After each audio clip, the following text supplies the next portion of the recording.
আসসালামু আলাইকুম। আজকে চলে আসলাম ভাইরাল কমলার বাগানে। লোকেশনটা দেখেন, এটা হইতে ৭১-এর মোড়। ডাইন পাশে যে রাস্তা ঢুকছে এটা হচ্ছে মালটা বাগান, এর পাশে যে বাঁয়ের রাস্তা ঢুকছে এটা হচ্ছে কমলা বাগানের। আমরা চলে যাচ্ছি কমলা বাগানের, সঙ্গে থাকেন। এটা হচ্ছে কাঁচা রাস্তাটা দেখেন, এই গেটের সামনে আমরা চলেছি। এই দেখেন অনেক লোক হাসতে হাসতে চলে আসছে কমলা বাগান থেকে, আমিও চলে আসছি। দেখেন গেটের সামনে চলে আসলাম,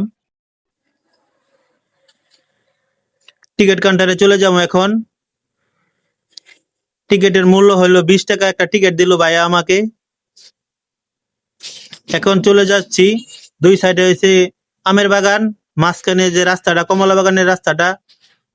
আমার সামনে আছে ঢাকা থেকে আগত আমাদের ছোট বৈনাঞ্চারি, দেখেন তার পাশে আমি আছি।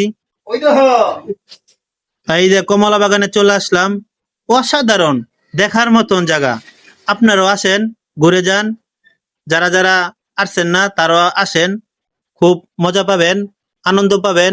দেখার মতন একটি জায়গা আমাদের গাজীপুরের মাঝে দে এত সুন্দর কমলার বাগান, ভাইরাল কমলার বাগান আমি আগে কখনো দেখি নাই, এ প্রথম আসলাম। খুব ভালো লাগলো, মনটা জুড়ে গেল। আপনারাও আসেন, ঘুরে যান, খুব ভালো লাগবে। অসাধারণ, দেখার মতন। ফ্যামিলি চলে আসেন, ঘুরে যান। সাতকামাইর পশ্চিমপাড়া, দেখেন অসাধারণ, দেখার মতন। দেখেন, আপনারা সঙ্গেই থাকুন, খুব ভালো লাগবে। ভিডিওটা ভালো লাগলে লাইক কমেন্ট শেয়ার দিন, সবাইকে দেখার সুযোগ করে দিন। সবাইকে ধন্যবাদ। আসসালামু আলাইকুম।